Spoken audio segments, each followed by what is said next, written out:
No ar, Faixa Livre, rádio jornalismo de verdade, a informação de primeira qualidade, a interpretação e os comentários das notícias, entrevistas, o contraditório.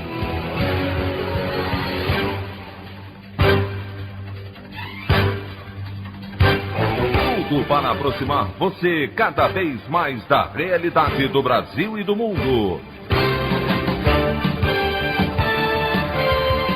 Apresentação: Anderson Gomes.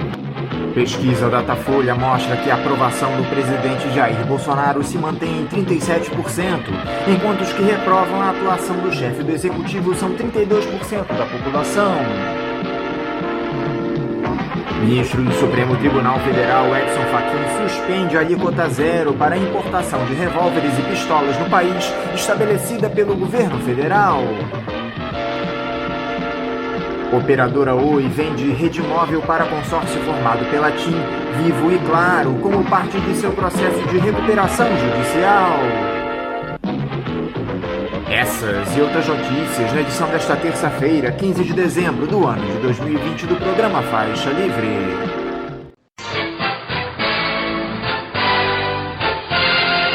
O comentário de Anderson Gomes.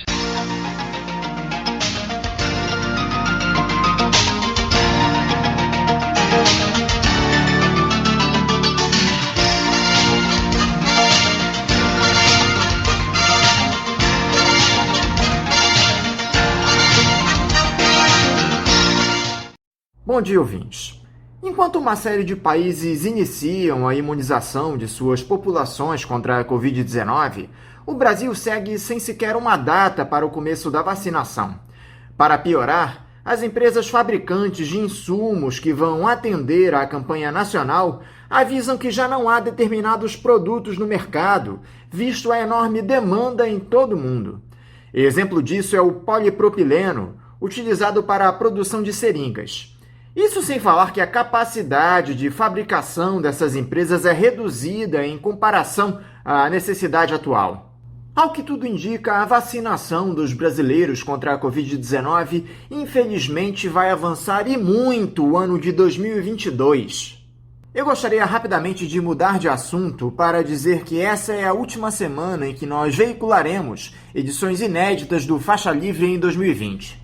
Nós faremos um recesso de 2 semanas para recarregar as baterias, depois de uma temporada muito difícil para todos nós da equipe, como normalmente fazemos a cada fim de ano. A última edição inédita de 2020 vai ao ar na sexta-feira, dia 18, e voltaremos no dia 4 de janeiro.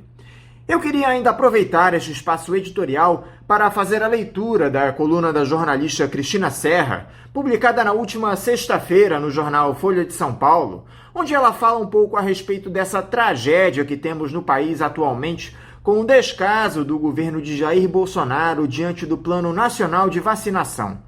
O título do texto é O Brasil que virou sucupira. O Brasil de Bolsonaro é um arremedo patético da cidade de Odorico, Paraguaçu.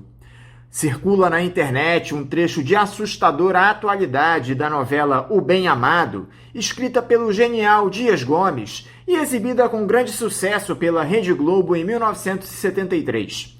Na cena, o prefeito da fictícia Sucupira, Odorico, Paraguaçu, planeja interceptar a carga de vacinas que poderia impedir um morticínio na cidade, assolada por uma epidemia.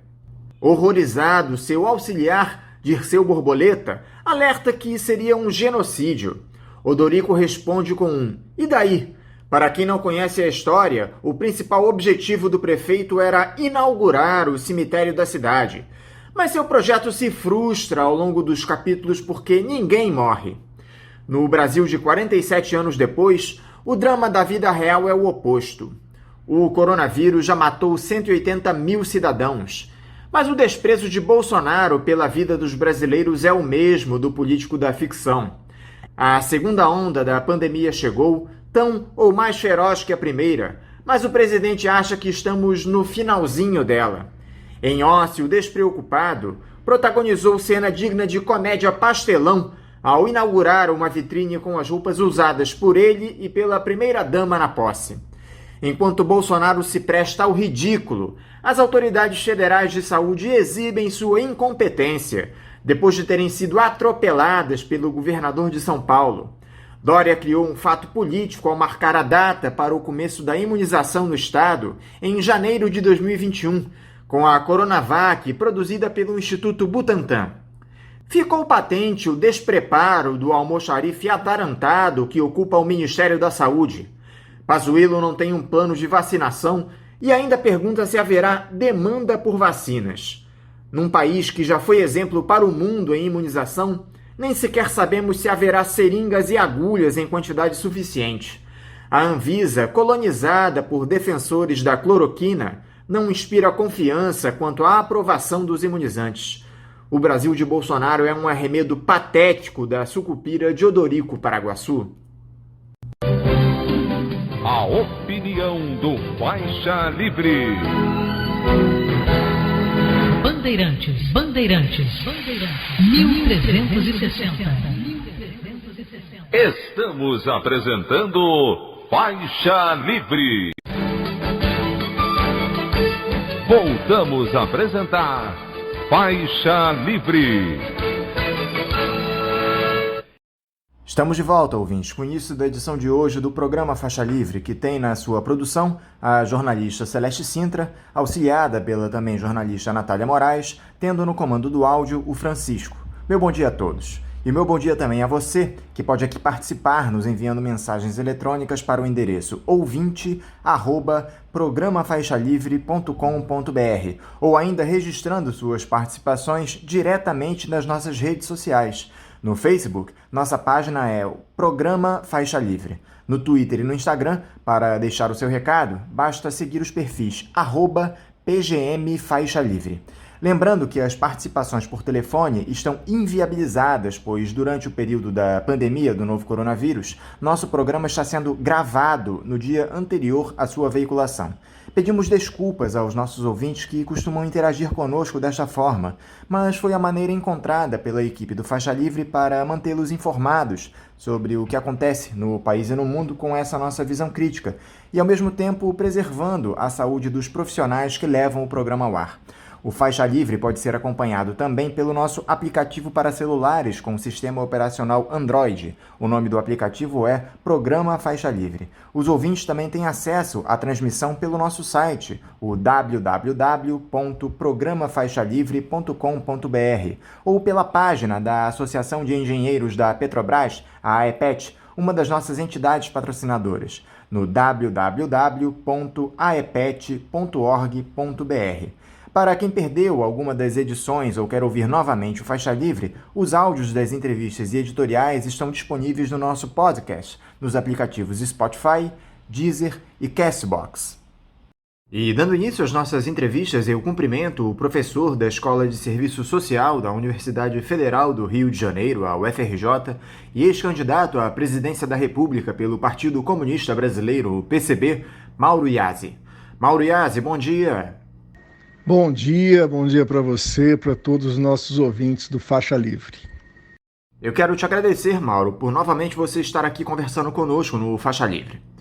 Mauro, um ano complicadíssimo para todos nós, que mesclou o caos provocado pela pandemia do novo coronavírus com a administração absolutamente incompetente e irresponsável do Jair Bolsonaro. Eu nem vou me alongar muito nessa introdução, Mauro, porque eu gostaria de te passar logo a palavra para saber o que você pode dizer a respeito dessa tragédia dupla que se estabeleceu no nosso país e também sobre esses quase 2 anos de mandato do ex-capitão do Exército. Bom, é uma prova cabal do que tudo que está ruim pode ficar pior, né? Quando a gente avaliava o primeiro ano do mandato do miliciano, nós tínhamos já um quadro bastante catastrófico pela praga, né, da extrema-direita no governo, desmontando diferentes áreas essenciais à vida do país, né, com ataques muito duros à universidade, à saúde pública, com intenções de privatizantes, com a aplicação de medidas ultraliberais que estavam no horizonte do programa do Grande Capital. E a isso se soma a pandemia, né? Quer dizer, nós sempre dissemos, sempre trabalhamos com a ideia de que a gravidade da crise no Brasil é porque somava-se, né, encontravam-se uma profunda crise econômica, com dimensões que a maior parte dos agentes políticos e econômicos não passa pela sua consciência imediata, a gravidade e a dimensão real da crise, né, com uma crise política e institucional que resulta do golpe de 2016 e da impossibilidade de garantir a tão almejada estabilidade para implementar a dureza das reformas que o capital exige. Como se não bastasse a confluência desses dois fatores, nós temos a confluência da pandemia. Então, por aí você tem ideia do quanto esse quadro se agravou. E a pandemia encontra, além de um Brasil fraturado politicamente, além de um Brasil assolado por uma profunda crise econômica, né, um governo com características de uma incompetência atroz, né? Quer dizer, não é apenas o fato de ser extrema-direita, não é apenas o fanatismo, né, e a forma como o capitão, o ex-capitão do Exército vê o mundo. É mais do que isso, né? Se soma também uma grande incompetência, uma incompetência que para o próprio campo do capital, da direita, é um incômodo, né? Coloca em risco as tão almejadas reformas que o capital exige. E essa incompetência é algo que está ligado a um aspecto do governo miliciano, né? Ele não queria, não é o seu projeto real chegar ao governo, administrar o país, criar as bases para uma eleição. Ele se preparou para uma ruptura que por uma série de fatores não se tornou possível, né? Porque os próprios agentes que deveriam confluir para a execução dessa ruptura política, né, não tem essa leitura, né? É uma leitura delirante. E isso acaba levando a um grau de improviso numa situação onde o improviso é catastrófico, como é, por exemplo, o caso da pandemia. Quem acabou caindo nessa armadilha do bolsonarismo foram os militares, Mauro. Não que eles não soubessem com quem estavam lidando, tampouco não tivessem interesse em retomar o protagonismo no nosso país. Mas as Forças Armadas se afundaram de vez na lama, especialmente porque comandam os dois principais órgãos de Estado nesse combate à pandemia, que são o Ministério da Saúde e a Anvisa. Você acha que não há sequer um arrependimento desses oficiais que embarcaram na retórica bolsonarista depois de tudo que estamos vendo, Mauro? Os militares embarcaram no governo Bolsonaro, é mais do que acreditar no governo Bolsonaro, respaldo, apoiam diretamente, né? Eles têm hoje 6.157 militares em cargos, né, no governo do Bolsonaro. Só para ter uma ideia, em 2018 eram 2.700, né? Hoje são 6.157 militares no governo, né? Em áreas, como você disse, em áreas decisivas, né? Não apenas aquelas que os militares estão diretamente ligados ou poderiam estar diretamente ligados, né? Portanto, esse é um governo que passou, né, indicou claramente uma aliança de segmentos, né, como a gente costuma analisar, perdão, juntou-se aí o grupo bolsonarista, propriamente dito, com o grande mercado, que representa aí o Guedes, e o setor militar. O setor militar vai para o governo. Agora, até que ponto isso é expressão do conjunto dos militares, ou é de um segmento dos militares, é uma questão para ser avaliada. Mas o fato é que os militares estão no governo e respaldam o governo. Eu assisti agora recentemente a entrevista do general que saiu do governo, né?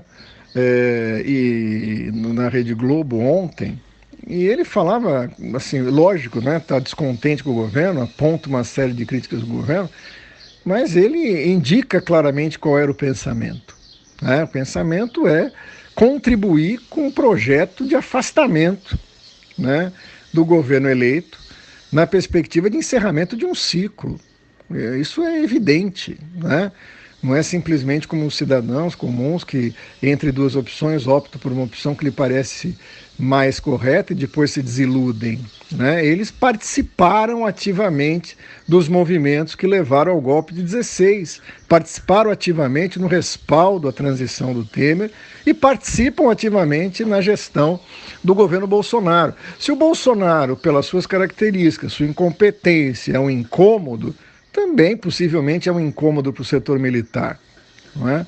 Mas isso, de forma nenhuma, pode diminuir a responsabilidade desse segmento, que é o segmento militar, em ter apostado nessa via que leva o Brasil para a rota da catástrofe. E mais do que isso, representantes diretos, não é o bolsonarismo propriamente dito, mas são representantes diretos do Exército, como o general Heleno, como o general Pazuello, que estão operando, seja, né, para atrelar a ABIN aos interesses da quadrilha criminosa que é a família do presidente da República, né, ou instrumentalizando a ABIN para a defesa do Flávio Bolsonaro, como parece indicar a reportagem da revista Época, né, como o Pazuello é levado até ao Ministério da Saúde, arvorando-se como alguém especializado em logística e erra de forma banal, né, de forma primária, exatamente na área onde ele deveria ter a sua expertise, que é a logística, né, deixando testes estragarem armazenados quando falta na outra ponta vacinas, falta a coisas até mais elementares como agulhas para poder implementar um plano de vacinação. Não é? Portanto, mais do que isso, né? Quer dizer, o governo Bolsonaro é um instrumento brutal, um ariete contra os interesses dos trabalhadores, na desmontagem do SUS, no ataque às universidades. E onde estão os militares para defender algo que não seja exatamente isso? Para defender, por exemplo, a Petrobras.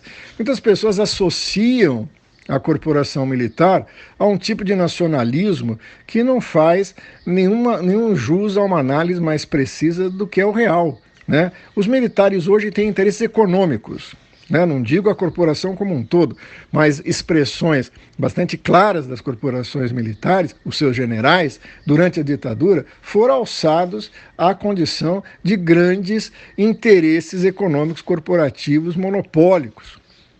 Não é? Em grandes empresas, sejam elas estatais, sejam elas privadas. Isso é conhecido na literatura e conhecido no próprio âmbito jornalista. Portanto, eles apostaram no ultraliberalismo, apostaram no desmonte do Estado brasileiro, apostaram na destruição da Petrobras, apostaram na destruição do SUS.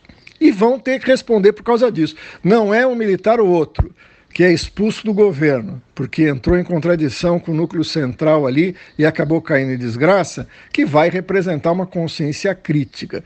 Se analisarmos bem a entrevista do general, ele também claramente indica que apostava nisso. Ele é a expressão disso que nós procuramos compreender, que é um setor, né, que vê o Bolsonaro como um incômodo, não porque ele é um incômodo que está destruindo o país, ele é um incômodo porque está atrapalhando a destruição do país na linha do ultraliberalismo que prevaleceu. E para piorar, o governo federal que produziu um plano para a imunização da população brasileira contra a Covid-19 repleto de falhas, nós falaremos sobre isso depois, ainda prepara uma medida provisória para centralizar a distribuição das vacinas, em uma clara reação ao João Dória. É uma mistura de autoritarismo com irresponsabilidade em busca da reeleição, Mauro. Ora, veja, essa é uma questão assim, delicada, né? Porque desde o início da pandemia, o que se esperava é que a esfera federal articulasse municípios e estados num plano, né, para poder organizar primeiro, né, o enfrentamento dos primeiros momentos da pandemia, dotar o Brasil de uma retaguarda para as internações dos casos mais sérios, né?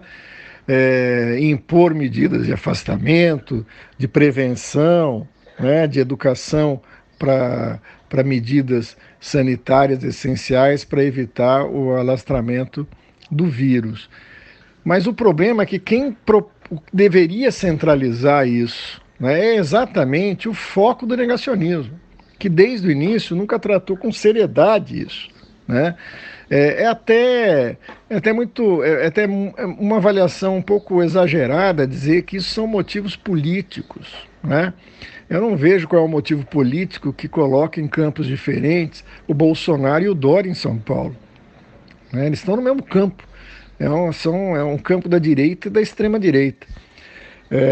Portanto, mais uma vez, aí também se expressa uma divergência dentro do campo dominante. Não são motivos políticos de fundo que divergem, são motivos pequenos. Se existe uma diferença entre a grande política e a pequena política, é necessário aí a gente introduzir a noção de uma política ainda menor do que a pequena política. Porque tem elementos aí de vaidade, tem elementos de um cálculo político primário, né?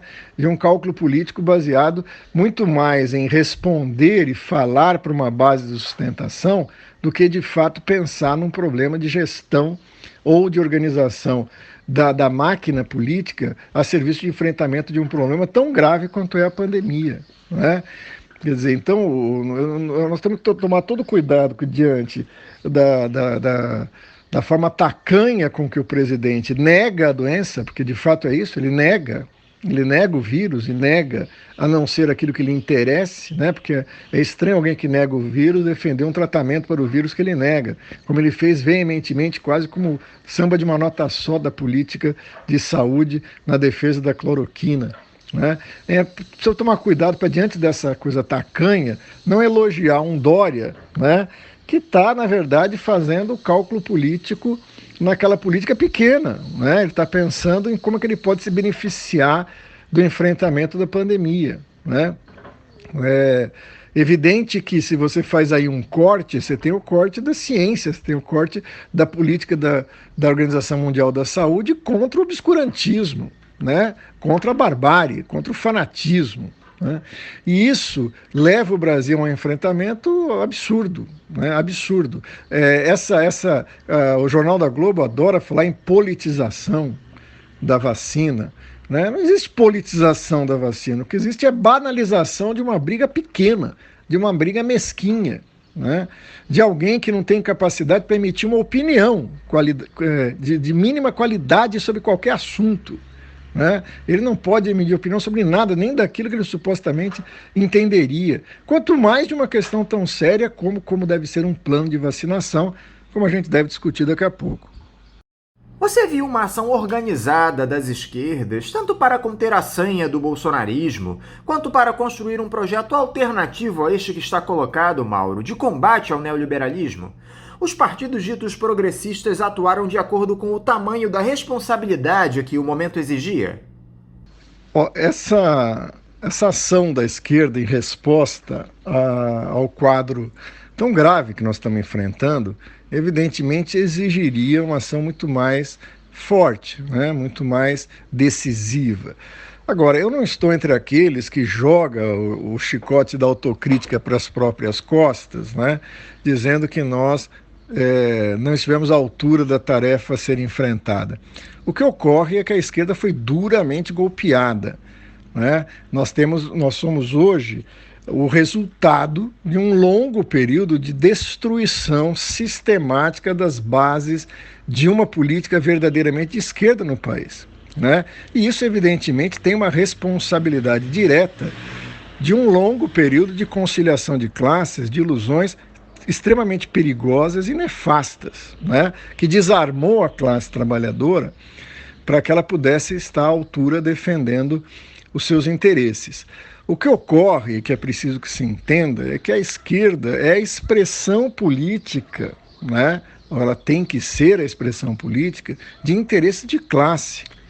Ela não tem a capacidade de ela própria, enquanto forma de organização, né, seja na forma de sindicatos, de movimentos sociais, de partidos políticos, de realizar aquilo que cabe realizar aos sujeitos históricos, né? É esses que, ao se movimentarem, encontram ressonância e se expressam em organizações de esquerda. É evidente que cabe a elas a responsabilidade de indicar caminhos, né? De avaliar a situação, de agir na direção correta. E hoje nós temos uma esquerda que expressa, para o bem ou para o mal, ela expressa a classe, e a nossa classe hoje está derrotada e fragmentada, o que se expressa num quadro político de esquerda igualmente fragmentado, né? E essa fragmentação se agrava pelo fato de que você tem segmentos muito nítidos disputando a política nacional hoje, né? A extrema-direita, que está no governo e que está em rota de colisão com a direita, e aí você tem legendas, siglas que expressam esse campo.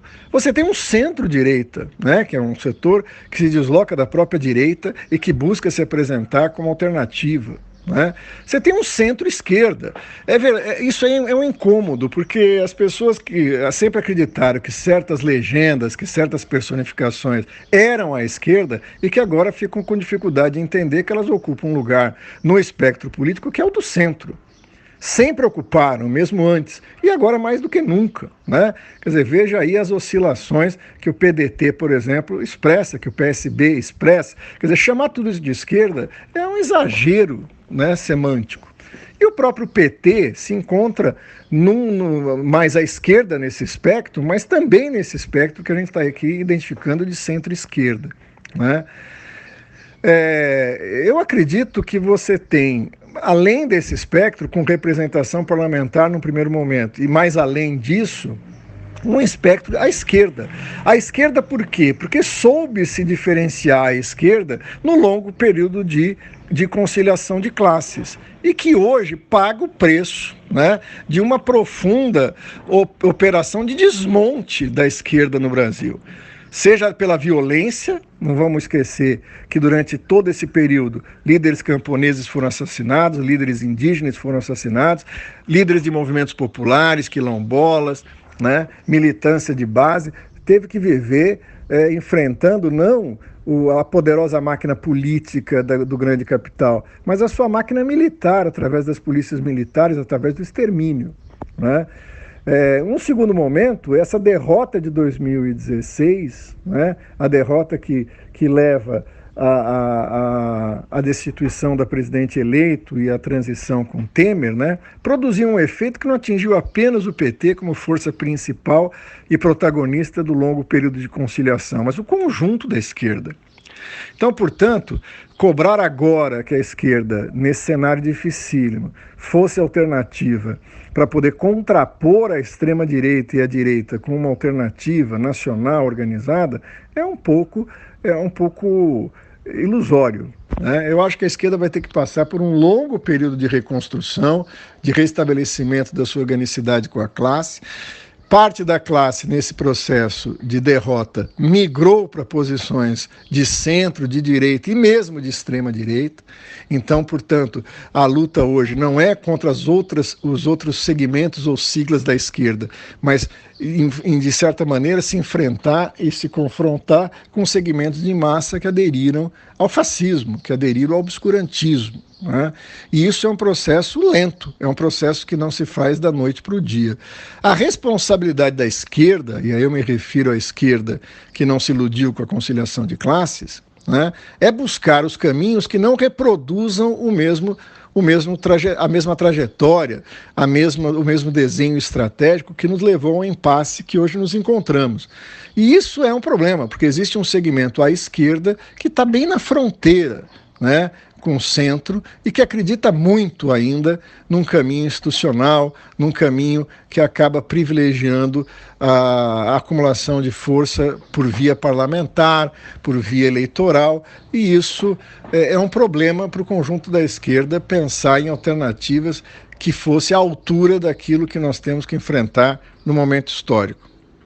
O Ciro Gomes me parece o único que tem se esforçado em construir um programa, ainda que longe daquilo que o nosso país precisa. Ele me fala em aliança com uma parcela da centro-direita por um projeto antineoliberal. Como alguns gostam de dizer, essa me parece mais uma jabuticaba brasileira, Mauro. Você vê não apenas viabilidade em uma construção como essa, mas ela seria capaz de dar conta dos graves problemas que o nosso povo enfrenta? Para ser muito rápido e direto, não acredito, né? Não acredito que essa seja a alternativa. Eu vejo a coisa da seguinte maneira, né? Existe diferentes níveis daquilo que nós chamamos de uma frente.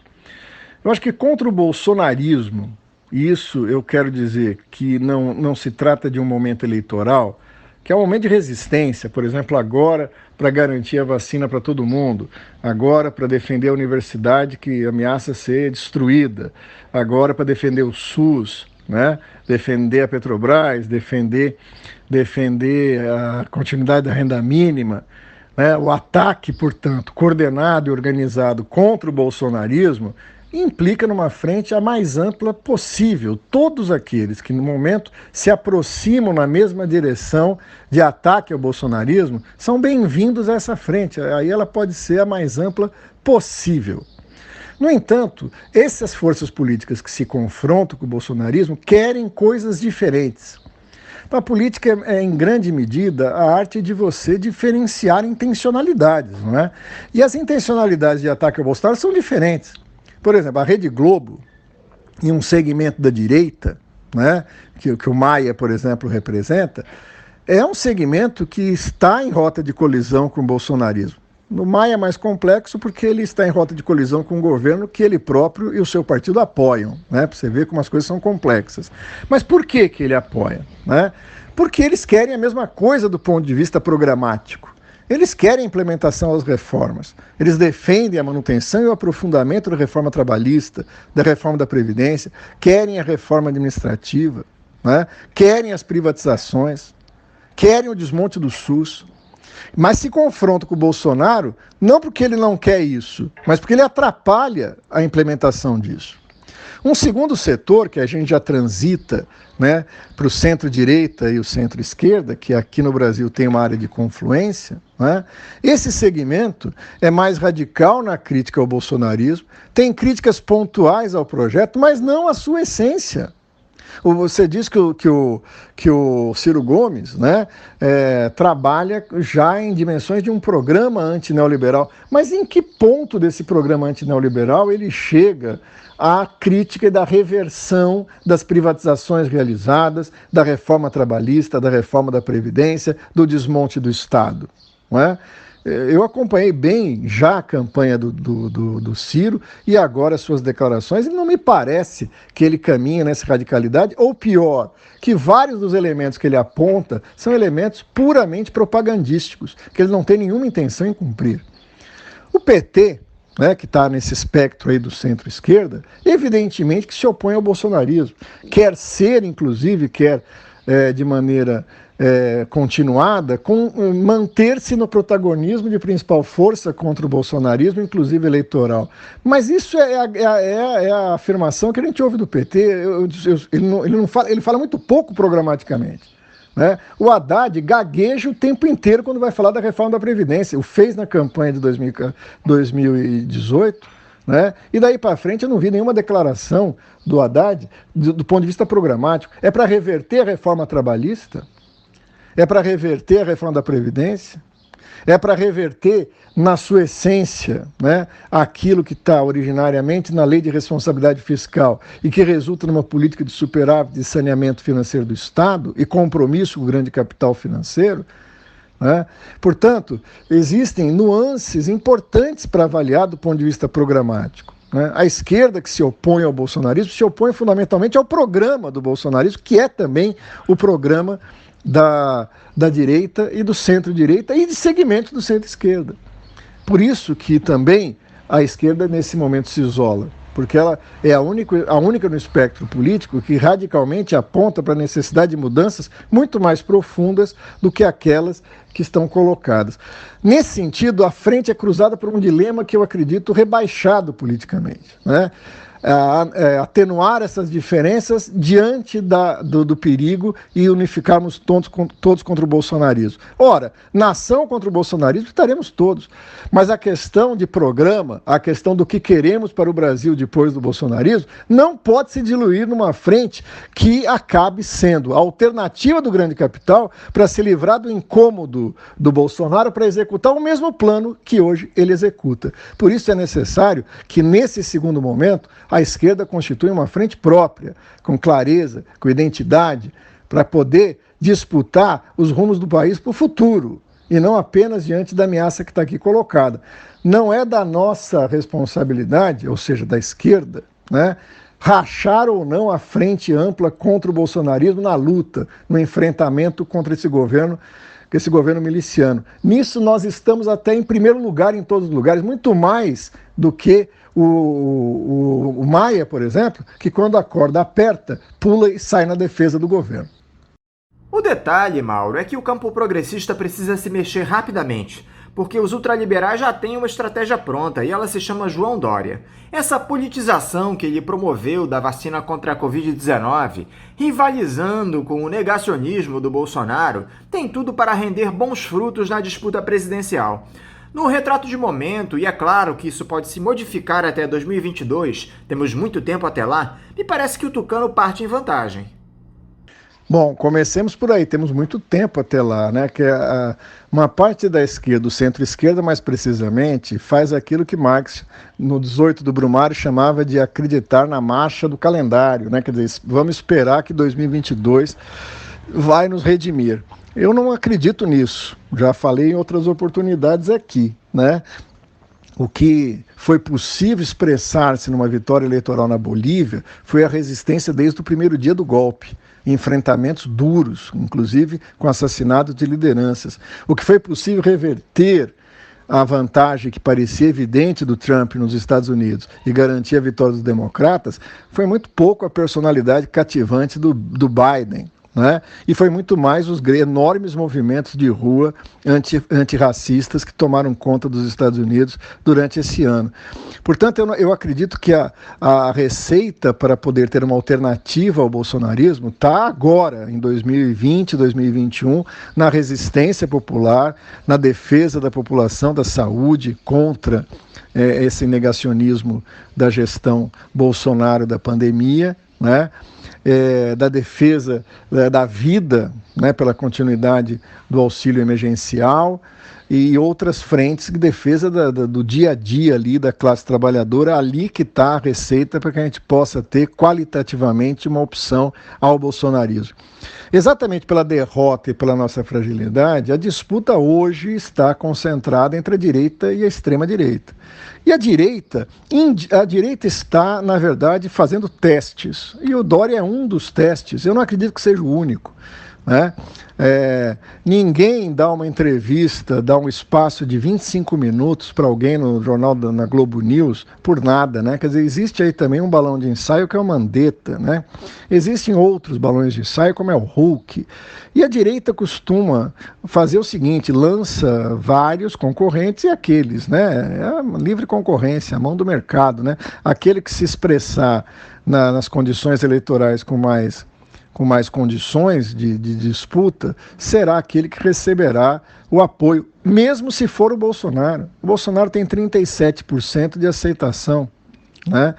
Isso é uma taxa para um miliciano irresponsável, né, que beira a imbecilidade, muito grande, né? Então, assim, ele tem a máquina na mão. Ele tem essa pulverização, se a direita não se entender entre as diferentes alternativas, a chance dele ir para o segundo turno está mais ou menos dada, né? A questão é quem vai contra ele. E aí você tem o centro-esquerda que se move, né, com o Ciro, com a candidatura do PT. Então eu acho que está muito cedo ainda para a gente cravar que o Dória será o candidato da direita. Ele tem a primeira dificuldade, se joga na aliança com democratas e com o César Maia, né? Rodrigo Maia, perdão. Isso vai ser jogado nas eleições para a presidência da Câmara e do Senado. Quer dizer, isso é a primeira peça no tabuleiro. Dependendo de como que se saia fortalecido ou não o Rodrigo Maia e a sua capacidade de articular uma alternativa, é muito pouco provável que o Dória aceite vir subalternizado numa chapa nacional junto com o Rodrigo Maia, né? Ou o inverso. Então pode ser que as duas candidaturas hoje muito fortes se neutralizem diante de uma candidatura que se mostra viável, né? A Rede Globo já apostou no Moro, hoje fala-se pouco dele, mas continua se falando. Não me surpreenderia se ele voltasse como alternativa para disputar as eleições de 22, né? A Sadi Cabral já lançou o general Santos Cruz, né, que eu me referia como candidato no programa de ontem, né, se ele continuar com aquela incrível verve, aquele carisma que não sabe articular nem sequer uma frase inteira, sem parecer que está lendo um teleprompter, vai ser difícil ele decolar com uma candidatura dessa expressão nacional que a burguesia precisa, né? E, portanto, eu acho que o jogo eleitoral ainda está muito aberto. E do ponto de vista da esquerda, eu acho que é um absurdo nesse momento ficar fazendo contas de quem poderia ser aquele candidato que unificasse o conjunto da esquerda, o centro-esquerda, para um enfrentamento do ponto de vista explicitamente eleitoral a que eu me refiro, né? Eu acho que nós deveríamos estar muito mais preocupados naquela substância de luta que pode dar uma qualidade diferente ao processo eleitoral de 22 do que ficar discutindo candidaturas, né? Essa doença que tomou conta da esquerda brasileira e que não ajuda em nada. Agora, Mauro, e esse escândalo da produção de relatórios por parte da Agência Brasileira de Inteligência, a ABIN, para orientar a defesa do senador Flávio Bolsonaro no caso das rachadinhas na Alerj, que envolve também o ex-assessor Fabrício Queiroz? De acordo com a revista Época, a ABIN especifica nesses documentos a finalidade de, abre aspas, defender FB, Flávio Bolsonaro, no caso da Alerj, fecha aspas. Sugere a substituição dos postos em referência a servidores da Receita Federal e traça uma manobra tripla para tentar conseguir os documentos que a defesa de Flávio espera. É mais um escândalo sem precedentes e essa já não é a primeira vez que um órgão age para beneficiar a família Bolsonaro. Os episódios se sucedem e a justiça não faz nada, Mauro. Olha, veja, nós temos uma coleção, né? Esse presidente poderia ter sido cassado por crime de responsabilidade por várias coisas. A impressão que eu tenho é que é uma mesa com várias pastas para escolher qual o motivo que você deseja, né? Vamos começar pelo início. É uma chapa presidencial, ele e o Mourão, que foi eleito de forma ilegítima, criminosa, utilizando esquemas de fake news já comprovados, né, já determinados, que ferem a legislação eleitoral e, portanto, eles não deveriam nem sequer ter tomado posse. Né, que aí é uma frente de investigação que é sobre o crime eleitoral e o uso das grandes máquinas das redes sociais, de máquinas profissionais, de fazenda de likes, assessoria, inclusive do Bannon dos Estados Unidos, para produzir uma distorção no processo eleitoral. Né? Então, eu não sei como que o Tribunal Superior Eleitoral aprovou as contas de uma campanha que tem evidentes desvios já comprovados. Segunda é que ele claramente operou no sentido de uma ruptura institucional, chamou os chamados atos antidemocráticos de atacar o Supremo Tribunal Federal, de atacar o Congresso Nacional, de mobilizar grupos paramilitares para fazer ações, etc. e tal, que é à frente dos atos antidemocráticos, está evidenciado, né? Está claro da vinculação que isso tem entre esses grupos de ação, a família do presidente e, via de consequência, o próprio Palácio do Planalto. A famosa reunião ministerial, né, que ele foi gravada, foi mostrada a público e que tem ali, não um, mas vários indícios, não só de conduta inadmissível para uma presidência da República, como de crime. Né? Quer dizer, o ministro da Economia e o Lorenzoni, na época, dizia que saíram vendendo o Brasil, né? E que tinha recebido uma série de ofertas. Nós queremos saber o que foi vendido, qual o volume disso, qual foi os termos dessa negociação. O Salles dizendo que vai passar a boiada. Ali, só ali, sem para entrar no descerebrado do ministro da Educação, do Weintraub, dizendo que ia fechar o Supremo Tribunal Federal, aquele bando de vagabundo. Quer dizer, se você considerando isso, já seria mais do que suficiente. Aí você tem exatamente o motivo da gravação, que é a suspeita de intervenção evidente. Quer dizer, suspeita é para manter o nível, né? Mas é evidente o nível de intervenção que levou ao afastamento do ministro da Justiça para que fosse favorecida a família do presidente da República na Polícia Federal, especificamente no Rio de Janeiro. Né? E daí se segue uma série de outras, que são, sem contar crimes de responsabilidade evidentes na gestão da pandemia. O que ocorre, que a gente precisa entender, é que houve um acordo. Né? O setor militar, junto com o Congresso Nacional e o Supremo Tribunal Federal, se reuniram em São Paulo e fizeram um acordo. Ninguém na República Brasileira se dá hoje por debaixo dos panos. Ninguém sabe os termos desse acordo. Ninguém sabe o que foi negociado. Né? O que a gente suspeita é que foi a negociação de freia a radicalidade do Bolsonaro no sentido da ruptura institucional, né? Em troca do não impedimento do presidente, que o senhor invertebrado da República, Rodrigo Maia, zelosamente cumpre esse lado da proposta. Do outro lado, o Supremo Tribunal Federal paralisou todas as investigações de andamento. Todas. Cadê o andamento das investigações sobre os atos antidemocráticos? Cadê as investigações que vinculavam o TSE e o Supremo Tribunal Federal sobre os crimes eleitorais? Né? Cadê as investigações sobre a interferência na Polícia Federal? Como se não bastasse tudo isso, se soma a isso a prisão do Queiroz, o papel do advogado pessoal do presidente, e nada foi feito. Então, infelizmente, eu não vejo que essa questão da BIM possa ter um resultado diferente. Né? Ela é um escândalo, mas é um escândalo que vai ser noticiado pela Globo, né? Vai ser pedindo investigações e vai ficar na dependência do acordo feito. Quer dizer, o acordo é assim, eu imagino, né, que tem a seguinte cláusula, né? Os escândalos passados e aqueles que poderão vir. Essa é a cláusula que está ali colocada. Nada vai ser apurado enquanto o Bolsonaro se mantiver quieto no sentido da ruptura institucional, porque ficar quieto no sentido das barbaridades ele parece ser incapaz, né? Mas enquanto ele não, de fato, caminhar no sentido da ruptura institucional e, portanto, garantir a continuidade das reformas, se mantém o Bolsonaro a qualquer custo. Passado o seu mandato, talvez ele seja investigado, talvez a sua família possa parar na cadeia, que é o lugar deles. Eu acho que isso tem não apenas a força do acordo, como a força que o Bolsonaro diz ter, nós não sabemos até que ponto tem ou não, mas o blefe faz parte da polícia, da política, nos aparatos militares, nos aparatos policiais e na milícia, ameaçando com uma ruptura caso seja encaminhado o seu pedido de impeachment. Né? E o Supremo Tribunal Federal é refém disso. É vergonhoso. Né? Não é vergonhoso que o Bolsonaro use a BIM para tentar salvar seu filho. Ele falou isso na reunião ministerial. O absurdo é o Supremo Tribunal Federal ouvir e fazer de conta que não ouviu. Né? Isso é realmente um absurdo. O Toffoli vai passar para a história como aquele que se vendeu ao governo de plantão. Ele é um moleque de recado do governo no Supremo Tribunal Federal. Fez esse trabalho. Né? Isso não parece ter mudado de qualidade com aquele que o seguiu. Continua bovinamente mantendo o acordo em nome de uma suposta estabilidade, que não nos interessa, mas acredite, interessa ao grande capital para que as reformas sigam. Escândalo é o que não falta no governo Bolsonaro, Mauro.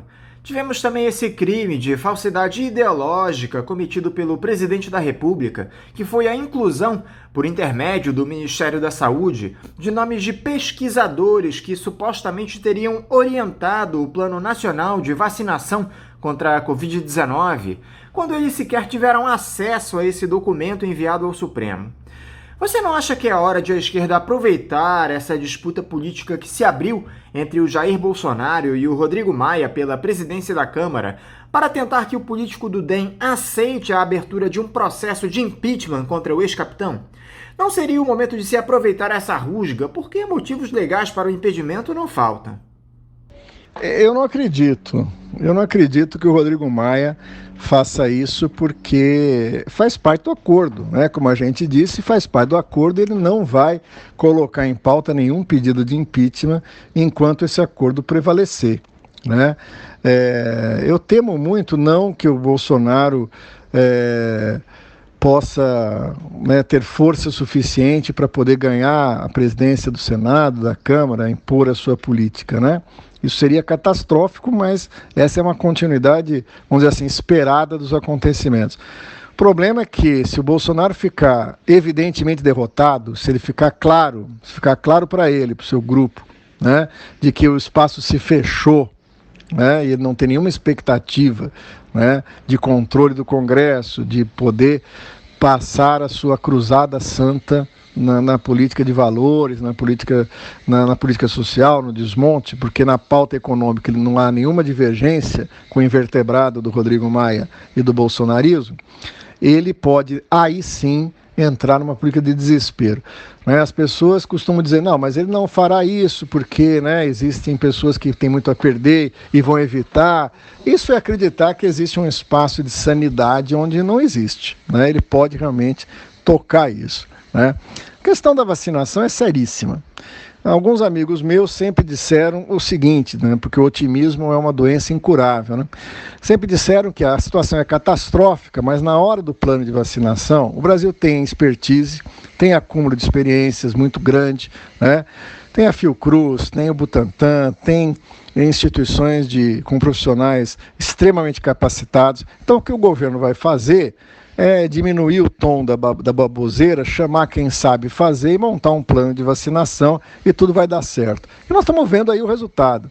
Realmente chamaram algumas pessoas, eu não as conheço para testar a sua capacidade e a sua qualidade, né? Chamaram algumas pessoas, mas nem sequer com isso conseguiram montar um procedimento minimamente racional para pensar uma vacinação no Brasil. E o problema é mais embaixo, né? Quer dizer, no início da pandemia, quando um especialista deu algumas declarações de qual seria o prognóstico do desenvolvimento da doença, do que deveria ser feito ou não, lá atrás, eu estou me referindo aí a meados do ano, já dizia que o processo de vacinação não implica em desenvolver a vacina em si, implica em paralelo a tudo isso, desenvolver fábricas para produzir a vacina, criar logística de distribuição da vacina. Né? Pensar formas de combinação de diferentes vacinas para diferentes regiões e forma de distribuição. Pressupõe coisas tão elementares quanto vai lá na frente, vai ter que ter uma quantidade de seringas e agulhas e algodão e luva cirúrgica para poder lá na ponta aplicar. Né? Nada disso foi feito. Nada disso foi feito.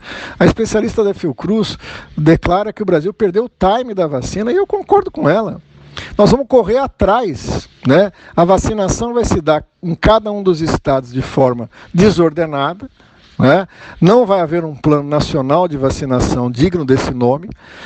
O Brasil recusou a compra de 8 milhões de doses da vacina Pfizer. Né? Agora, a Pfizer está oferecendo 2 milhões. Só para ter um termo de comparação, os Estados Unidos têm acumulado, já estocado para iniciar a sua campanha de vacinação, 200 milhões de doses. E nós estamos falando o quê? Nós estamos falando do Brasil começar agora, segundo as palavras do ministro, o Brasil não comprou nenhuma vacina ainda. E o Brasil tem dificuldades logísticas para poder pensar o armazenamento e a distribuição, vide aí a situação dos testes. Né?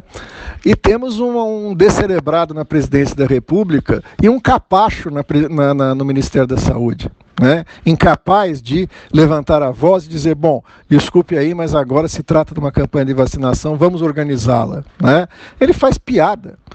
Né? Ele foi para a festa de um cantor sertanejo no momento em que estava se discutindo o plano de vacinação em Brasília. Quer dizer, o Pazuello é um criminoso social. Ele deve ser julgado, passado esse governo, por crime. Né? Ele é responsável por cada uma das mortes que acontecem no Brasil durante a sua gestão. Porque elas não são simplesmente mortes decorrentes de um vírus letal. São mortes decorrentes do descaso. Né? E isso produz um efeito terrível na população que está fazendo de conta que a pandemia não existe. Né? Então não se trata de segunda onda. Essa metáfora para mim é absolutamente inadequada. Trata de um vírus mortal que atingiu um platô enorme, o patamar de contaminação nunca chegou a ceder e agora nós temos por conta do descaso e da irresponsabilidade, o risco de um agravamento brutal no momento onde o sistema de saúde já está esgotado. Né? Então, aqueles que esperam 2021 como um primeiro semestre de vacinação, um segundo semestre de normalização e 2022 tudo normal, vão se frustrar com aquilo que esperam. Para terminar, Mauro, dá para esperar uma mudança em 2021? Algo que possa vir a alterar esse cenário de terra arrasada no nosso país? Bom, dizem aí, as informações dizem que dia 31 de dezembro acaba o ano de 2020 e começa 1º de janeiro de 2021. Né? Eu não acredito, né, em se tratando deste ano, Eu espero para ver, né? Existe uma boa possibilidade de 2020 não acabar. Se não, no calendário, né, pela força da viagem do nosso planeta em torno do Sol, pelos acontecimentos. Né? Quer dizer, o governo continua aí, o Rodrigo Maia não vai aprovar nenhum pedido de impeachment, né? Teremos surpresa, porque normalmente as surpresas, além do Papai Noel, acontecem nesse período entre Natal e Ano Novo, né? Decretos, alguma bobagem que nós passaremos o ano discutindo como é que foi possível que pessoas tornassem viável que isso acontecesse. Vamos ver, não sabemos qual será a catástrofe que será anunciada. Eu acredito, e aquilo que eu falei, que o desejo que nós podemos ter de um ano diferente, que eu acho que seria demais pedir um bom ano de 21, mas um ano um pouco diferente, é um ano em que houvesse uma reação de lutas. Né, houvesse uma mobilização capaz de dar um basta a isso. Né? Eu vou dar um exemplo pontual, que é da nossa área, mas que pode servir para isso. O infeliz que está no papel de ministro da Educação decretou, porque ouviu as escolas privadas, que precisava começar as aulas presenciais e havia decretado que elas começassem em janeiro. Né? Depois da reação brutal, né, rápida, né, dos reitores, de todo mundo, ele suspendeu essa portaria e agora está indicando a volta das aulas presenciais em março. Né? Isso é a senha para que a gente faça o que tem que ser feito. Né? Uma greve nacional de todo o sistema de educação contra a educação presidencial. Essa falácia que tem sido esse período, né, de educação remota, essa contradição, eu não acredito que seja possível educação remota, né, esse negacionismo do ponto de vista educacional, né, pode dar lugar a uma mobilização mais enfática, né, para dizer que esse ministério não apresentou até agora, estamos indo para metade do mandato, nenhum plano que não seja a destruição da educação pública, da ciência, da tecnologia. Né? E isso se enfrenta com greve, isso se enfrenta com mobilização, não se enfrenta com nota de repúdio, não se enfrenta com as místicas novas formas de mobilização que um segmento apodrecido do movimento docente, por exemplo, da UFRJ, crê. Isso se enfrenta com mobilização, com ação, com capacidade de dizer não, capacidade de se aglutinar politicamente para dizer que nós não aceitaremos a destruição da universidade pública. E isso em diferentes áreas, na saúde, no SUS, né, na defesa do SUS, nos nossos queridos e queridas companheiras da Frente Nacional contra a Privatização da Saúde, na mobilização necessária contra o desmonte da política de saúde mental. É um crime o que está acontecendo, e está acontecendo sem que a sociedade sequer tenha conhecimento disso, o desmonte dos CAPs, a entrega do sistema de prevenção e tratamento de saúde mental a comunidades terapêuticas de caráter religioso. Né? A entrega do Fundeb para as escolas privadas, para salvar as escolas privadas da crise. Tudo isso exige mobilização. Então, o que eu desejo é que 2021 seja um ano de mobilização e de luta, para que a gente, quem sabe, possa ter um ano em 2022 um pouco diferente daquilo que o curso dos acontecimentos parece indicar. Mauro, muito obrigado por você dialogar mais uma vez conosco aqui no Faixa Livre. Eu quero te agradecer também por você nos ajudar a responder todos esses dilemas aqui durante o ano de 2020 no Faixa Livre, te desejar ótimas festas, um grande ano de 2021, te mandar também um abraço e te desejar um bom dia de trabalho. Para mim é um grande prazer participar, fazer parte desse oásis, né, nesse deserto da política brasileira, das mídias corporativas, né? Por isso que é sempre um prazer estar aqui com vocês. Desejo também para você, para toda a equipe do Faixa Livre, para os nossos ouvintes, mais um ano de reflexão, de luta, de resistência, né? Grande abraço para todo mundo, um grande beijo para vocês e estou à disposição, quando precisar, é só chamar. Abração. Conversamos aqui com o professor da Escola de Serviço Social da Universidade Federal do Rio de Janeiro, a UFRJ, e ex-candidato à presidência da República pelo Partido Comunista Brasileiro, o PCB, Mauro Iasi. Vamos agora ao nosso primeiro intervalo. Voltaremos já já. Voltamos a apresentar Faixa Livre. Já voltamos, ouvintes, e agora eu saúdo o professor de Direito Ambiental, analista do Instituto Chico Mendes de Conservação da Biodiversidade, o ICMBio, e diretor da Associação dos Servidores Federais da Área Ambiental no estado do Rio de Janeiro, a ASIBAMA-RJ, Rogério Rocco. Rogério Rocco, bom dia. Bom dia, Anderson, e bom dia aos amigos do Faixa Livre. É um prazer estar aqui com vocês mais uma vez. Muito obrigado, Rogério, por você novamente estar aqui conosco no Faixa Livre. Rogério, nosso país tem sofrido demais nessa gestão de Jair Bolsonaro em uma série de aspectos. O desmonte é amplo, geral e irrestrito. E no caso do meio ambiente, parece que a situação é ainda pior.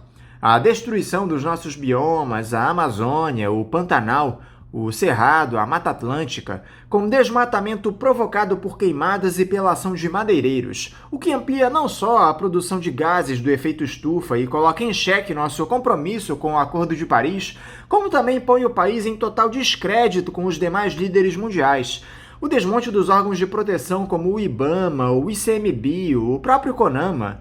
Você que nos ajudou muito ao longo desse ano, Rogério, como é que viu esse 2020 para o nosso meio ambiente? Bom, Anderson, a gente conversou bastante, ao longo desse ano de 2020. De fato, só temos registros negativos. O governo Bolsonaro, e em âmbito federal, mas também no estado do Rio de Janeiro, o governo Witzel, agora seguindo com o governador interino Cláudio Castro, no município do Rio também, com Crivella, os retrocessos foram gigantescos. O desmonte está sendo criminoso, desestruturando completamente a área de atuação do governo, agindo no incentivo àqueles que praticam ilícitos, especialmente na Amazônia, ligados à grilagem, à exploração mineral, à exploração madeireira, em terras indígenas, em unidades de conservação. Enfim, vimos no caso de alguns grandes eventos, como o vazamento de óleo no ano passado, como é que foi negligente a conduta do governo, aquele vazamento de óleo no litoral, e em várias outras situações, a desregulamentação, como foi expresso pelo antiministro Ricardo Salles. Enfim, o saldo de 2020, lamentavelmente, é dos piores da recente história da política ambiental brasileira, que tem 40 anos, vai completar 40 anos em 2021. A nossa política ambiental tem um marco referencial que é 1981, com a aprovação de uma lei que instituiu a Política Nacional do Meio Ambiente. A gente, então, de lá para cá, teve muitos avanços, especialmente depois da edição da Constituição de 1988, que veio depois ser regulamentada por várias normas, vários dos seus princípios foram materializados em normas legais e infralegais, mas recentemente, especialmente no atual governo, o desmonte é amplo, geral e irrestrito. Desses biomas que nós apontamos até aqui, Rogério, me parece que o amazônico é o que atravessa a situação mais complicada. De acordo com um levantamento elaborado pela Rede Amazônica de Informação Socioambiental Georreferenciada, a RASG, a Amazônia perdeu entre 2000 e 2018, e veja só que eu não estou contando com o desastre promovido pelo governo Bolsonaro, pouco mais de 513 mil quilômetros quadrados, superfície equivalente ao território da Espanha. 8% da floresta não existe mais. Isso só até 2018. Não esquecendo que batemos todos os recordes de desmatamento nos últimos 2 anos. Como é que podemos salvar a maior floresta tropical do mundo, que é a Amazônia, Rogério? Anderson, de fato a Amazônia, ela é o bioma com maior extensão territorial no nosso país. Então, isso é evidente que faz dela um foco maior das ações relacionadas à exploração dos recursos naturais, da madeira, dos minérios, dos recursos hídricos, Mas o Pantanal passou uma situação muito grave também esse ano, que nunca antes tinha vivido, de um incêndio que devastou 20% do bioma. É uma coisa, em alguns meses, é uma coisa assim completamente fora do normal. Então, para 2020, eu presumo que os prejuízos no Pantanal tenham uma dimensão maior do que os da Amazônia. Mas, de fato, como você aponta aqui, né, o balanço feito de 2000 a 2018, chegando aí a um volume de 513 mil quilômetros quadrados, é uma coisa também de uma dimensão gritante. É ao longo de 18 anos, foi intensificado agora, está sendo intensificado por esse atual governo. Então a tendência é que nos próximos 2 anos de governo o quadro se agrave ainda mais, né? Agora, o que a gente pode fazer para proteger é um conjunto de atuações, né? Não tem um único ato, uma única ação. É necessário que se utilize os mecanismos administrativos e judiciais para barrar uma série de iniciativas criminosas, né, de grupos econômicos na região. Mas falar só em repressão, só em controle judicial, não é suficiente. Ali era necessária uma atuação mais estruturante, que envolva o desenvolvimento de políticas econômicas, que possa apontar alternativas para as parcelas da população que precisam sobreviver, né, e que podem estar integradas a projetos de desenvolvimento sustentável no âmbito da Amazônia. Tem vários ciclos econômicos que podem ser estimulados na região e que são sustentáveis, mas com o atual governo não dá para esperar que essa iniciativa prospere, porque até as ajudas internacionais que o Brasil recebia da Alemanha, de vários países, mas a Alemanha é como um país central nessa articulação para viabilizar recursos para serem investidos na Amazônia, exatamente na infraestrutura de comando e controle e também no fomento de atividades econômicas sustentáveis. Então, se a gente tem um governo federal atuando na contramão desse processo, o caminho é a gente conseguir fazer uma escolha melhor daqui a 2 anos, porque antes disso eu não vejo muita saída não, porque o Judiciário, o Supremo, eles têm se acovardado no trato de questões que são gritantes, né, de ilegalidade. Então eu não vejo um caminho assim, um caminho no curto prazo. No curto prazo eu só vejo perdas mesmo. Um caso à parte em todo esse quadro, Rogério, é o ministro do Meio Ambiente, Ricardo Salles. Integrante da dita ala ideológica do governo, ele não apenas pouco se importa com o panorama dos nossos biomas, já verbalizou naquela fatídica reunião ministerial que quer desregulamentar tudo para favorecer o grande capital, mas ele também é grosseiro, ofensivo. Não bastasse ser um péssimo gestor, envolvido em uma série de polêmicas, inclusive judiciais, ele é uma figura humana deplorável. Como classificar o Ricardo Salles, Rogério, e como combatê-lo?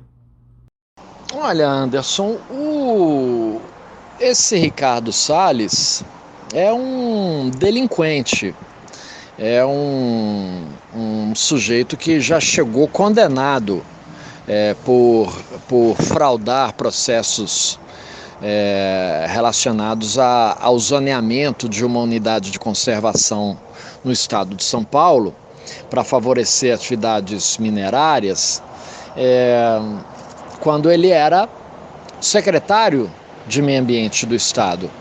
Então, ele é um sujeito que não desperta surpresas, né? Porque é, de fato, um ser humano com caráter desprezível, com comportamento delinquente, Agora, ele é a melhor representação do presidente Bolsonaro. Então, ele não é um problema, né? Porque ele não chegou ali por conta própria, ele foi convidado e ele é mantido e protegido pelo presidente, apesar de todas as posturas públicas que ele já manifestou com relação à questão ambiental, de ser contra. Ele é contra o IBAMA, ele é contra o ICMBio, ele é contra o Ministério, ele é contra os bons servidores, ele é contra as unidades de conservação, ele é contra o controle ambiental, e está dirigindo a pasta que deveria ser responsável pelo zelo por tudo isso que ele tem ojeriza. Então, enfim, é um sujeito que, a meu ver, em breve pode estar condenado por outras posturas, mas vai causar um grande estrago nas estruturas ambientais. Porém, a meu ver, o problema não é ele, o problema é quem colocou ele lá. Falando ainda de Ricardo Salles, Rogério, ele apresentou na última semana as novas metas de emissão de gases do efeito estufa no Acordo de Paris. A proposta do governo brasileiro aumenta 400 milhões de toneladas de gases em relação ao último acordo feito em 2015. Isso é um verdadeiro assinte, Rogério, mais um crime cometido por ele. Enquanto o mundo inteiro se esforça para reduzir a emissão de poluentes, o Brasil vai na contramão. É inacreditável, Rogério. Pois é, e o Brasil passou vergonha, né? Porque foi excluído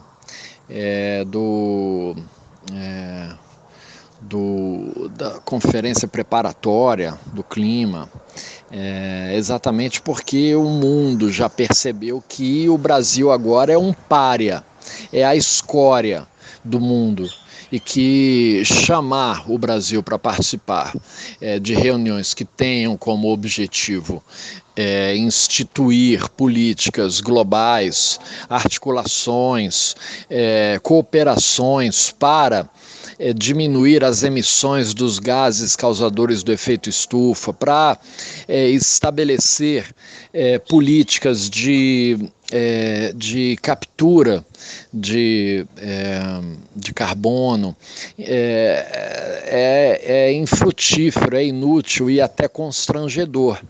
Então, o Brasil hoje é uma vergonha mundial. O país que já foi referência mundial em políticas ambientais, hoje é um pária, é um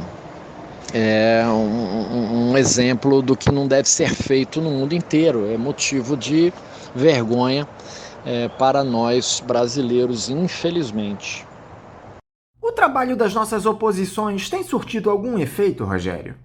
O que faltou nos partidos da dita esquerda nesse embate em prol do nosso meio ambiente em 2020? Então, Anderson, as eleições municipais, né, eu vejo como um sinal do que pode vir aí para 2022. E, a meu ver, a oposição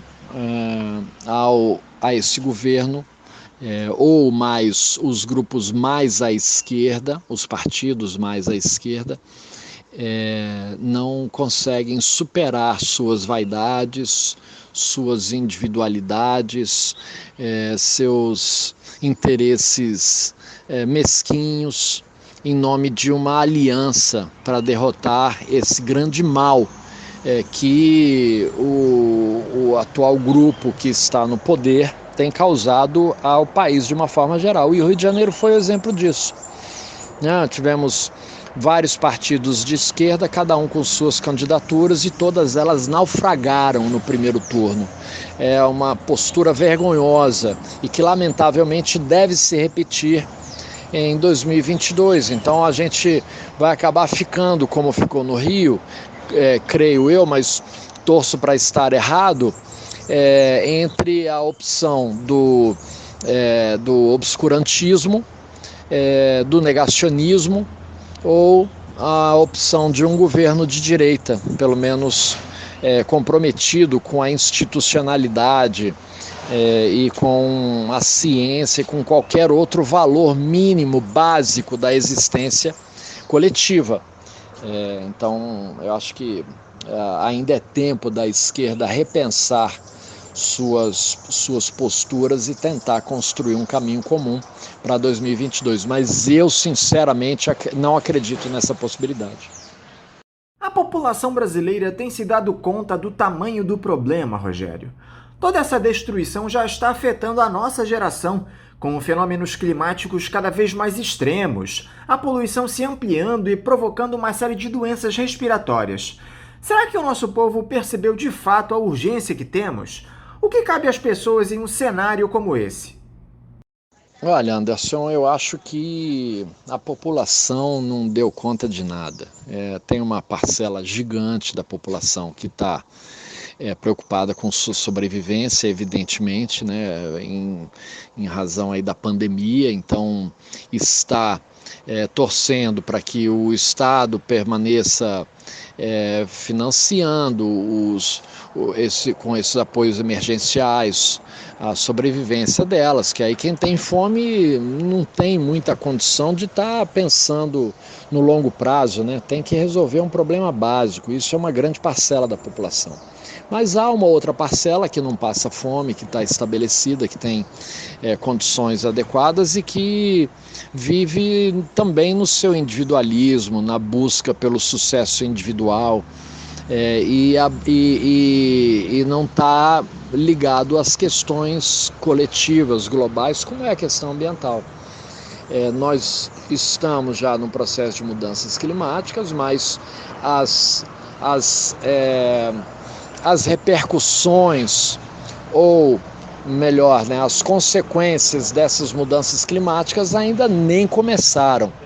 E, lamentavelmente, eu acho que as pessoas só vão perceber a urgência da questão climática na hora que as grandes tragédias começarem a se multiplicar em todas as áreas litorâneas, nas áreas de encostas, na agricultura, enfim, todos os prejuízos que as mudanças climáticas podem provocar. A meu ver, as pessoas só vão valorizar mesmo quando tiver acontecendo. É aquela história de você resolver trocar a fechadura depois que a casa foi arrombada, você instalar o sistema de proteção depois que a casa foi invadida. Então, lamentavelmente, a visão preventiva, ela não tem prevalecido, né? As pessoas têm meio que lidado com essa questão, esperando, pagando para ver, né? Vamos ver até onde vai, vamos ver, a hora que der o problema a gente resolve.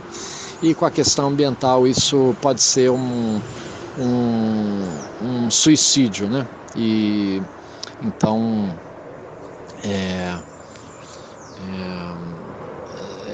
eu tenho tido uma expectativa um tanto pessimista com relação ao nosso futuro. Diante de tudo isso que nós dissemos, você acredita que a boiada vai continuar passando em 2021, Rogério?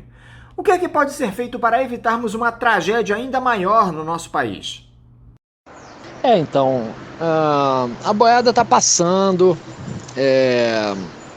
a gente tem visto o judiciário tímido em tomar providências, né? Muitas das atitudes do antiministro, do governo, de uma forma geral, com a questão ambiental, têm sido levadas aos tribunais, ao Supremo, e poucas têm sido as ações que têm tido acolhida, com exceção de algumas, como foi o caso da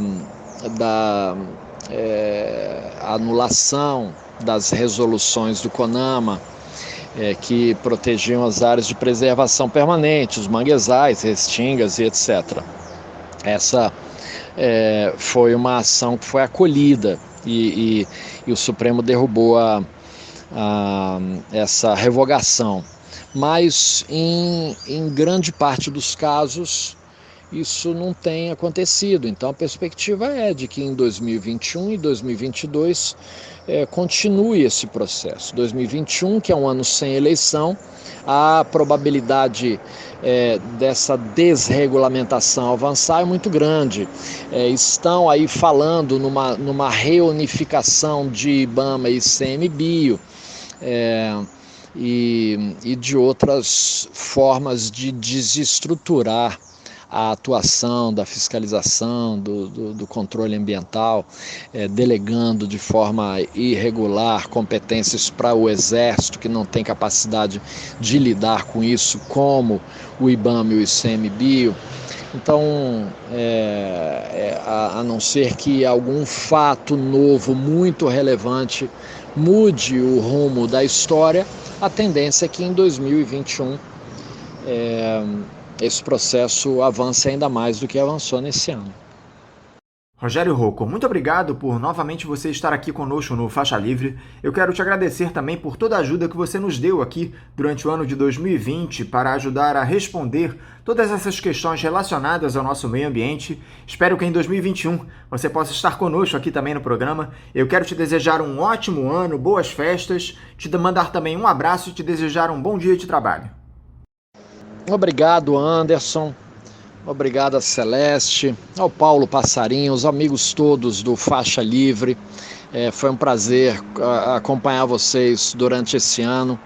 Eu espero poder contribuir mais com o programa, não só aqui com os depoimentos, mas ajudar a viabilizar o programa, a manutenção desse programa que é fundamental para todos nós, que traz temas sempre muito atuais e relevantes, que o Faixa Livre tenha vida longa e que a gente siga aí levando um pouco de informação, de dúvidas também, de questões para toda a sociedade. Meu forte abraço para vocês, um bom final de ano, boas festas e que 2021 venha melhor do que 2020. Um abraço, Anderson. Conversamos aqui com o professor de Direito Ambiental, analista do Instituto Chico Mendes de Conservação da Biodiversidade, o ICMBio, e diretor da Associação dos Servidores Federais da Área Ambiental no estado do Rio de Janeiro, a ASIBAMA-RJ, Rogério Rocco. Eu, mais uma vez, retomo a leitura dos recados que vocês, ouvintes, nos encaminham aqui pelas nossas redes sociais, pelo nosso site, pelo nosso e-mail. No Facebook, o Mauro Iazzi reage aqui ao título da matéria do Cid Benjamin, onde ele dizia que a onda bolsonarista está chegando ao fim. Ele faz uma ironia aqui, ele pergunta, a primeira onda? Pois é, Mauro Iazzi, a situação não anda nada fácil. Outro comentário aqui, a entrevista do Cid Benjamin, o Gustavo Pinheiro Machado diz: milicos comandam o Brasil e a direita massacrou a esquerda liberal nas eleições. Como alguém pode ser tão cego? Daí a crítica do Gustavo Machado. Já o Ricardo Faustino, também em relação à entrevista do Cid, diz: o ultraliberalismo vive sem o bolsonarismo. É verdade, meu amigo. Já o Eduardo Franco parabeniza aqui o Chico Alencar, vereador eleito pelo Rio de Janeiro, e lá no Facebook ele diz: parabéns, Chico Alencar. Obrigado, Eduardo. Eu vou passar aqui o teu recado às mãos do Chico. No nosso YouTube, o nosso ouvinte histórico, André, do Morro da Formiga, diz: bom dia, família Faixa Livre. Somando-se apenas os votos de Chico e Tarcísio, temos uma rede com mais de 100 mil simpatizantes, além da estrutura de 2 mandatos. Pode-se ainda contar com outros segmentos ditos progressistas que podem vir a ser acionados visando unir forças para um grande movimento, visando um trabalho de politização além do voto e de organização popular para a justa e necessária luta que está posta. Será que desta vez haverá vontade política para a realização de tal feito tão básico e imprescindível? Abraços. É verdade, André, essa é a grande questão. A nossa esquerda não tem feito trabalho de base. Não há politização sequer nos movimentos sociais, essa é que é a verdade, André. Muito por conta disso, os segmentos neopentecostais têm tomado conta daqueles setores mais humildes da nossa população, não é, meu amigo? Eu te agradeço mais uma vez pelo recado, André. Já a Marilda da Silva Ribeiro de Souza, pelo nosso YouTube, ela diz: concordo com o Henrique, o Tarcísio tem tudo para crescer. Ela se refere aqui à entrevista que o jornalista Henrique Acker concedeu aqui ao Faixa Livre. É verdade, Marilda, o Tarcísio Mota recebeu muitos votos aqui no Rio de Janeiro, foi o mais votado para a Câmara dos Vereadores aqui do município. Ele se coloca como uma liderança política ascendente no campo da esquerda. Já no YouTube, a Tita Ferreira diz: Bom dia, gostaria de ouvir o Nildo Ourix sobre o resultado das eleições. Pois é, Tita, eu tenho tantos recados aqui em minhas mãos que o Nildo já participou do programa e já fez essa avaliação aqui do resultado das eleições. De toda forma, eu agradeço a tua participação, Tita. No YouTube também, o Ricardo Félix, lá de Interlagos, em São Paulo. Uma pena o Renato Cinco não ter sido eleito. Deverá fazer falta na Câmara. É verdade, Ricardo. O Renato Cinco tinha um mandato muito participativo e vai fazer muita falta realmente para nós da dita esquerda. Muito obrigado também pelo teu recado, Ricardo. E ele volta a participar dizendo aqui: em 2022 daremos descarga neste governo corrupto e insano. Assim seja, Ricardo. Espero que a gente se livre de uma vez por todas do Jair Bolsonaro aqui no nosso Brasil. Muito obrigado mais uma vez. No YouTube, a Maria Aparecida dos Santos nos envia um bom dia aqui, ó. Bom dia, família Faixa Livre. Maravilha a entrevista com Ivanir dos Santos. Ela fala lá de Ribeirão Preto, em São Paulo. Muito obrigado, Maria. Que bom que você gostou da entrevista que nós fizemos com o Ivanir, por ocasião lá do Dia da Consciência Negra. Eu te agradeço mais uma vez, tá bom, Maria? Também pelo YouTube, a Marilda da Silva Ribeiro volta a participar. Ela diz: Eu acho que Marcelo Freixo levou algum dinheiro para não concorrer porque ele tinha grandes chances. E eu concordo com a opinião do Henrique Acker. Então, Marilda, olha só, eu discordo totalmente de que tenha dinheiro envolvido nessa situação. O Marcelo Freixo fez uma escolha política em não participar das eleições municipais aqui no Rio de Janeiro. E, infelizmente, a esquerda está pagando caro por essa escolha, já que teremos o Eduardo Paes na Prefeitura do Rio de Janeiro.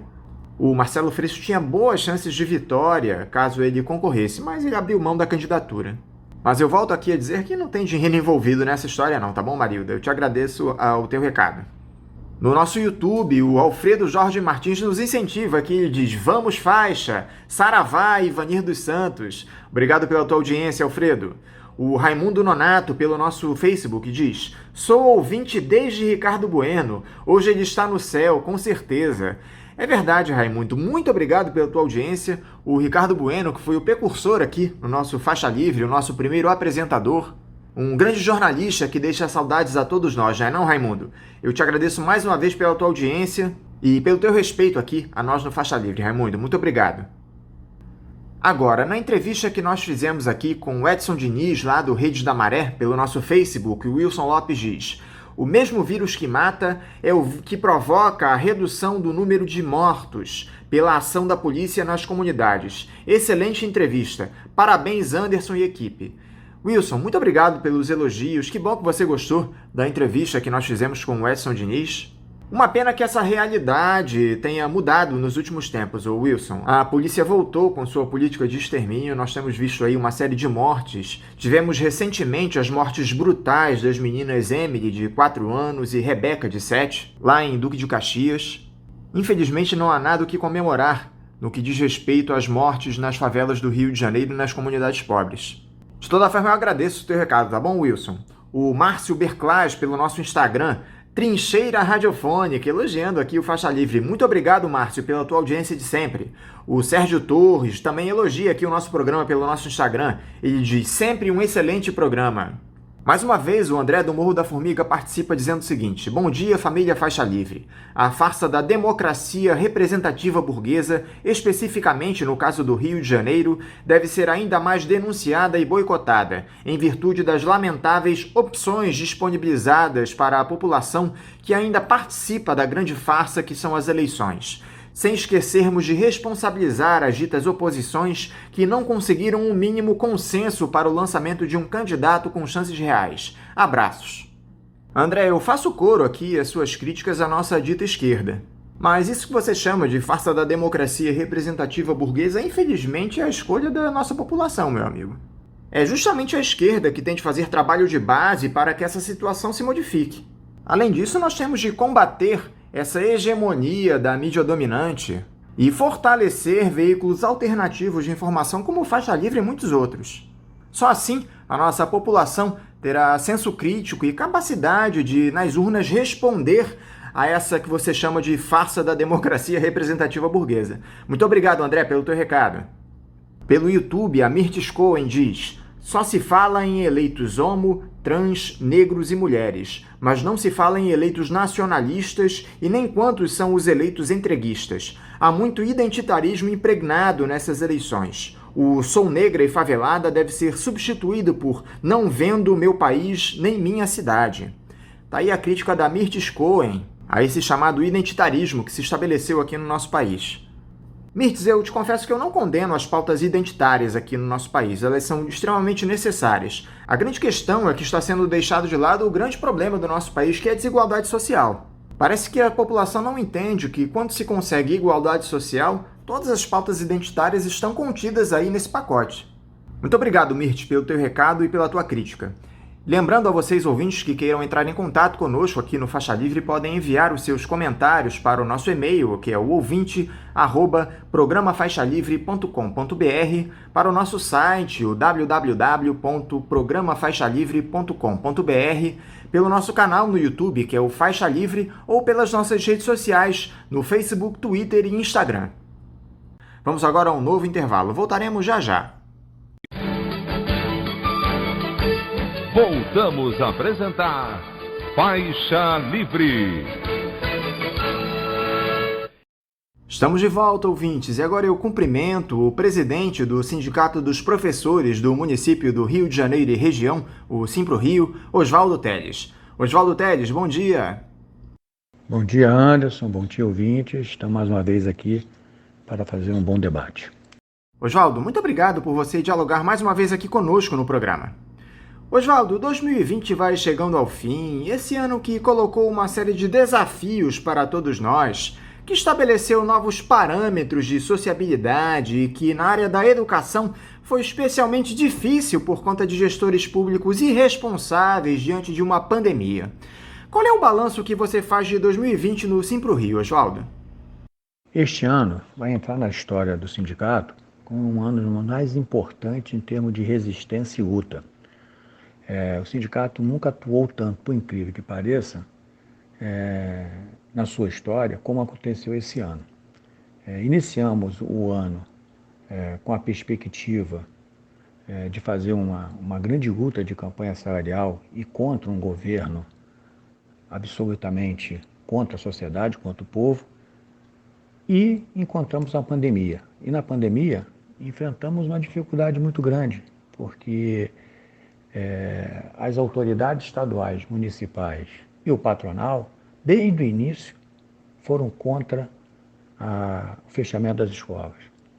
Desde o início, negaram que essa pandemia era uma pandemia que poderia durar muito tempo e não buscaram em nenhum momento o entendimento, a conversa, o diálogo para chegar a uma solução que o nosso inimigo é o vírus nesse momento.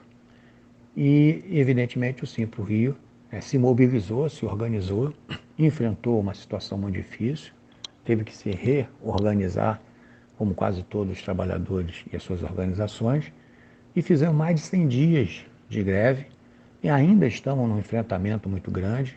Conseguimos fechar 3 acordos, né, dos 5 grandes acordos que nós temos, fora dos menores, e faltam 2 ainda. Então é um balanço que é de muita luta, muita resistência e de muita dificuldade, onde o patronal, muitas vezes, não querem discutir os principais temas da sociedade e querem sim discutir pequenas situações que passam no seu cotidiano e com a sua dificuldade, esquecendo da principal questão, que é a valorização do professor e a qualidade do ensino e os nossos alunos.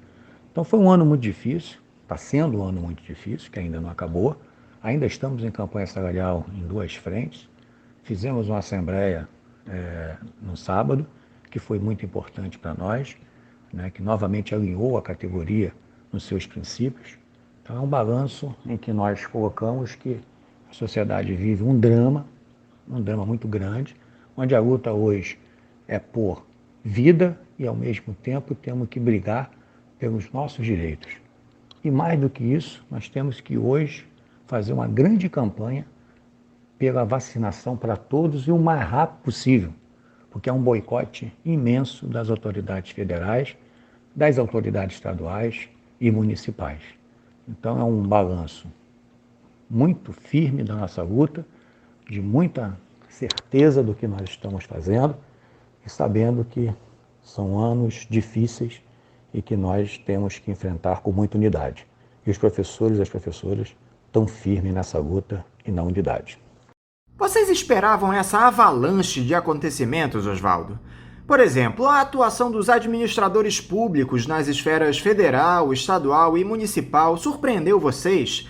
Essa negação da pandemia e a tentativa assodada de retornar às aulas presenciais na rede de ensino?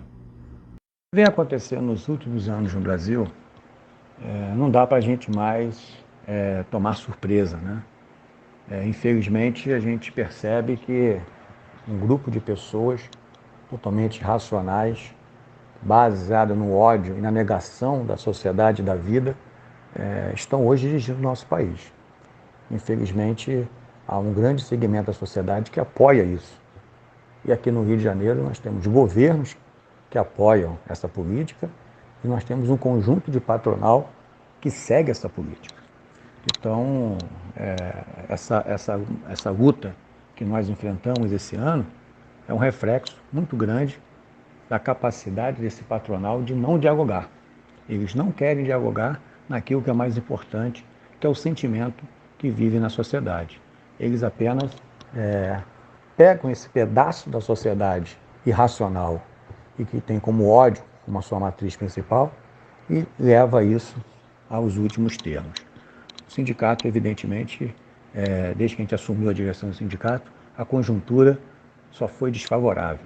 Golpe de Estado em 2016, eleição do Bolsonaro em 2018, antes disso, reforma trabalhista do Temer, depois reforma da Previdência, um descalabro de direitos dos trabalhadores retirados. Então, a conjuntura nos últimos 4 anos não tem sido fácil.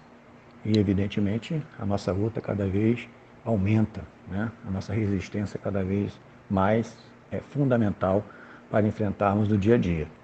E, evidentemente, o sindicato tem que se preparar para isso e tem que ter a categoria muito firme e presente nas suas ações. É isso que a gente está procurando fazer e é isso que a gente tenta, de uma certa maneira, levar para a sociedade, para a categoria, a importância do mundo do trabalho e da unidade dos trabalhadores contra essa feroz postura negacionista e do capital. De todo esse caos que nós tivemos no ano de 2020, Oswaldo, é possível tirar alguma experiência produtiva? A Covid-19 trouxe que tipo de aprendizado, tanto para vocês do Simpro Rio, como para a educação do nosso país? Em todos os momentos da sociedade possam ser piores possíveis, sempre a gente aprende muita coisa. Essa questão de rapidamente a gente nos reorganizarmos na questão virtual, buscarmos caminhos para a evolução na sala de aula, que os professores estão trabalhando, que muitas pessoas pensam que o professor não está trabalhando, está em casa e não está trabalhando. Os professores estão trabalhando e trabalhando muito. Então, tudo isso foi um aprendizado nesse processo. O aprendizado da solidariedade. Nós tivemos, no início da pandemia, uma solidariedade muito grande de vários grupos humanos e dentro da profissão do professor também, um ajudando o outro, aqueles que tinham mais dificuldade, muitas vezes, com esses equipamentos. Tivemos alguns aprendizados importantes, tivemos alguns avanços. Evidentemente, a unidade nossa na luta que foi mais importante nesse processo. A categoria veio à tona para discutir os seus direitos e para mostrar para a sociedade a importância das aulas presenciais. Que nos últimos anos havia um debate muito grande sobre essa questão da tecnologia, do ensino à distância, etc. Desmoronou essa questão quando todo mundo percebeu que na educação básica é fundamental, as aulas presenciais, que infelizmente nesse momento não poderia estar existindo devido ao contágio e à pandemia.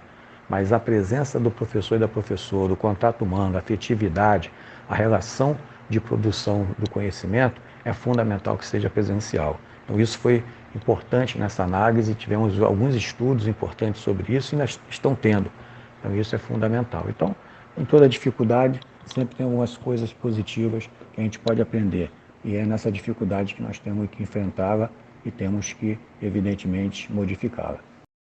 E como anda o cenário atualmente com as aulas presenciais na rede privada, Oswaldo, em meio a essa segunda onda de infecções pelo novo coronavírus? O prefeito do Rio, Marcelo Crivella, suspendeu o trabalho em sala de aula apenas na rede pública, mas no ensino particular as aulas seguem, não é, Oswaldo? Como é que vocês do Simpro Rio viram essa medida do prefeito? Com o reinício das aulas presenciais, com o fim do processo de aula remota, as escolas estão vazias nesse aspecto. Poucos pais mandaram seus filhos, um percentual muito pequeno, mas os professores tiveram que ir. E quase todas as escolas, eu não posso afirmar que foram todas, porque as denúncias são de várias, mas um grande número de escolas tiveram contaminação por coronavírus. Professores, alunos, funcionários, até proprietários que tiveram que ir, aqueles que foram também se contaminaram. Então é um absurdo, porque todo mundo está vendo que a gente avisou isso lá atrás, que a flexibilização no Rio de Janeiro, com a abertura de praias, sem controle do transporte, abertura das atividades presenciais nas salas de aula, iria novamente aumentar o número de contágio e o de óbitos. É isso que vem acontecendo depois de quase 2 meses de liberação das escolas, das aulas presenciais. E a prefeitura agora, em dezembro, fechou as poucas unidades que eles tinham aberto, as suas turmas. Mais um absurdo, um descalabro. É aquilo que nós estamos falando há muito tempo, nada baseado na ciência. Fecha o público, que tem que fechar, e não fecha o privado. Por que não fecha o privado? Porque é por questão científica? Não, por questão econômica, por interesse econômico. As escolas particulares estão mais preparadas? Não estão. Uma ou outra pode ter um protocolo um pouco mais apurado. A maioria não tem preparo nenhum, como também o município não tinha, e nem o Estado tem. Então, essa realidade é a realidade com interesse econômico do capital, e não com interesse da ciência e da saúde. Infelizmente, estamos vendo isso o tempo inteiro na sociedade. Prioriza os interesses econômicos em vez do interesse sanitário. E aí você vê que cresce a contaminação, o contágio, e cresce o número de óbitos. Quem vai se responsabilizar sobre isso? Vai ficar impune todo esse processo? É uma discussão que nós vamos ter que fazer no futuro. Essas pessoas que hoje são autoridades no Rio de Janeiro têm que se responsabilizar sobre isso. Isso é muito sério, né? O sindicato se posicionou imediatamente ao decreto do prefeito, tomamos uma nota condenando essa postura e continuamos na luta, da importância de fechar as aulas presenciais enquanto tiver um nível alto de contágio, como está tendo neste momento. As aulas presenciais não podem acontecer. Tem que deixar de existir nesse momento aulas presenciais e ficar apenas nas aulas remotas. Essa é a postura do sindicato, essa é a postura da categoria, que infelizmente está trabalhando por causa das pressões do capital e o medo da demissão. Vocês vão tomar alguma medida legal contra mais esse absurdo cometido pelo Marcelo Crivella, Oswaldo? Há a possibilidade de retomada daquela greve pela vida? Questões jurídicas, nesse caso, é muito difícil. A gente fez um debate com o jurídico, não cabe nesse momento isso, né? Nós já estamos com processo judicial no Tribunal do Trabalho, né? No Jornal do Trabalho. Então, não cabe essa questão. O que cabe é a denúncia e, evidentemente, né, os acontecimentos que virão acontecer vão ter que ser responsabilizados caso a caso, né, no colo do prefeito. A greve pela vida, ela teve o seu momento, pode ser que ela volte, mas nesse momento de final de ano e início das férias, não temos como, evidentemente, voltar à greve pela vida. O ano que vem, se realmente a pandemia continuar, essa discussão, esse tema voltará a ser debatido junto com a categoria. Mas nesse momento nós estamos fechando o ano e, evidentemente, vai vir o processo de férias, então não tem sentido neste momento a gente puxar qualquer greve. Mas o ano que vem pode acontecer, se continuar esse nível alto de contágio, se não ocorrer a vacinação, nós vamos ter que ter um outro enfrentamento, um outro embate, né, que nós vamos ver lá na frente como acontecerá. Como estão as condições de trabalho atualmente nas instituições privadas com o novo aumento de casos de Covid, Oswaldo? Os empresários estão fazendo cumprir as regras de ouro com afastamento, higienização. Os alunos estão comparecendo em peso às salas de aula nessas últimas semanas? O número de alunos é muito pequeno, né? Os pais, desde o início, né, é muito pequeno. Os pais não enviaram os alunos, o percentual é muito pequeno, chega a 10%. Uma ou outra instituição pode ter um pouco maior. Tem instituições que estão preocupadas com isso, algumas nem abriram. Teve outras que, quando agravou-se o quadro, fechou, né? As aulas presenciais só ficaram em ensino remoto. Mas a maioria continua trabalhando, os professores tendo que ir, ficando doentes, os funcionários, os professores e os alunos, né? E protocolo, né? Que essas escolas, algumas até tentam cumprir, mas a maioria não tem condições nenhuma. Quem conhece a realidade das escolas no Rio de Janeiro sabe que tem escolas que não têm condições nenhuma de estar abertas. São escolas muito fechadas, apertadas, poucos espaços. O setor privado são mais de 2.000 escolas e quem conhece o setor privado sabe o que eu estou falando. Então, a dificuldade também dessas empresas de construir o protocolo é muito grande. Não há fiscalização. Toda vez que chega denúncia no sindicato, a gente envia para as autoridades. As autoridades, uma ou outra vez, vai numa determinada escola, só quando é uma coisa muito grave, ou quando estoura na mídia. Aí que eles vão tomar decisão. Fora disso, eles não estão fiscalizando, né? Então, é uma realidade dura, por isso nós estamos nesse quadro cada vez maior de contágio nessa pandemia, porque há um total de respeito das autoridades perante aquilo que eles mesmos construíram. Se fosse com base no decreto do governo estadual, já tinha que estar tudo fechado de novo, porque nós já chegamos a um outro nível de contágio que eles mesmos falaram, quando chegasse, eles fechariam, e não fecharam, porque é final de ano, por causa do comércio, por causa do Natal, do Ano Novo, turismo e etc. Então, nós estamos vendo um descalabro nesse processo. E as escolas estão preocupadas com as suas matrículas.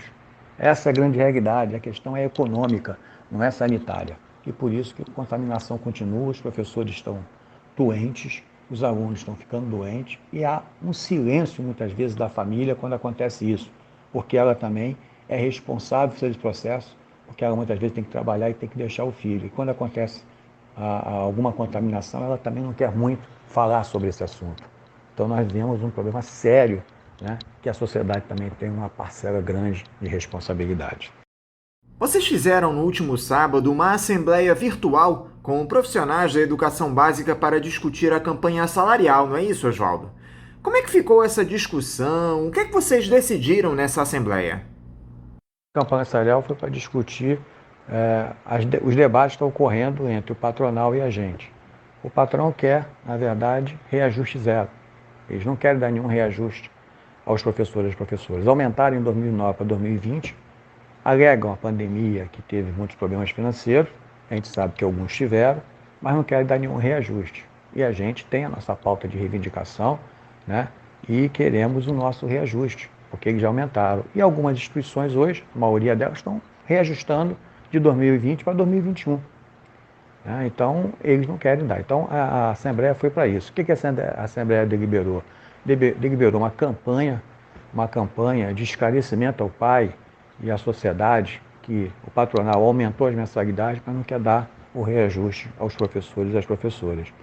E também uma maior flexibilização na negociação por parte da nossa pauta. Tiramos uma pauta no início do ano, que era uma pauta que foi tirada antes do decreto que fechou tudo aqui no Rio de Janeiro, praticamente o lockdown, e essa pauta ela teve que ser, vamos dizer assim, mais flexibilizada para negociar, porque o patronal negou essa pauta e nós tivemos que discutir em outros patamares. Então, essa Assembleia também foi para liberar, para dar mais liberdade de negociação para a diretoria, para o grupo da paritária que está negociando com o patronal.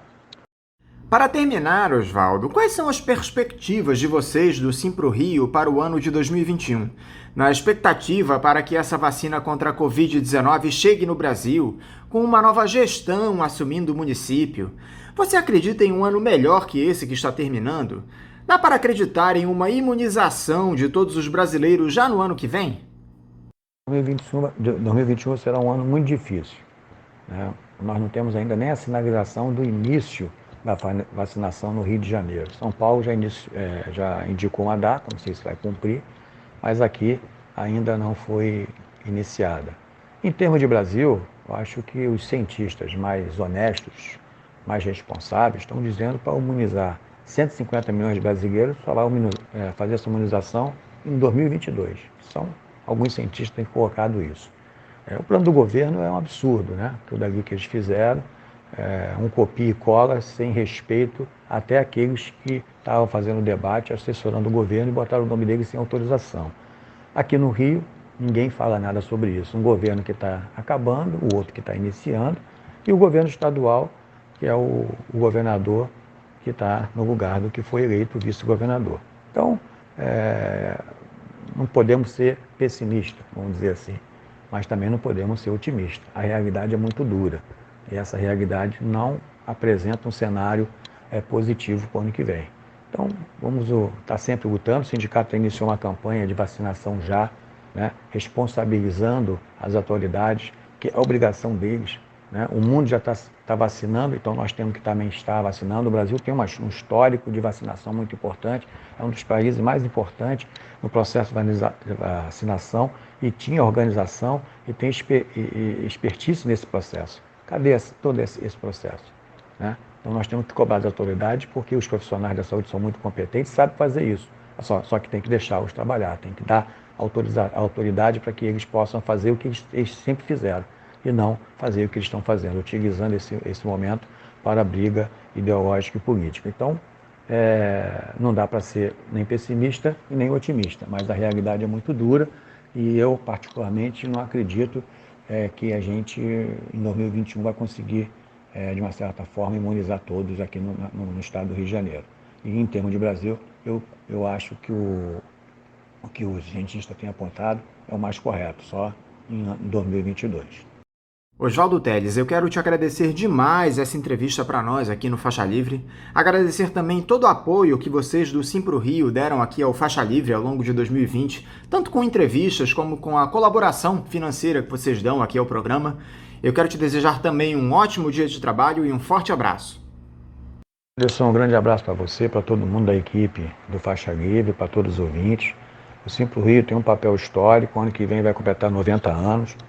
Nós estamos organizando um filme feito pelo Silvio Tender, que vai colocar a questão da luta histórica dos trabalhadores e das trabalhadoras no Brasil e os seus direitos, as suas conquistas. Então eu desejo a todos os ouvintes um final de ano aí bom, né? Um ano novo de muita luta e resistência, que ficamos em casa, resistimos e nos cuidamos, porque a pandemia está aí. Então eu que agradeço a vocês como sempre e torço para que a gente consiga organizar cada vez mais e o Faixa Livre se fortaleça e cresça como deve ser. Um grande abraço a todos e vamos em frente. Conversamos aqui com o presidente do Sindicato dos Professores do município do Rio de Janeiro e região, o Simpro Rio, Oswaldo Telles. E vamos encerrando a edição de hoje do Faixa Livre, convidando todos vocês para amanhã, a partir das 8 da manhã, estarem novamente aqui na Rádio Bandeirantes 1360 AM para mais uma edição do programa. Um abraço a todos vocês e até amanhã!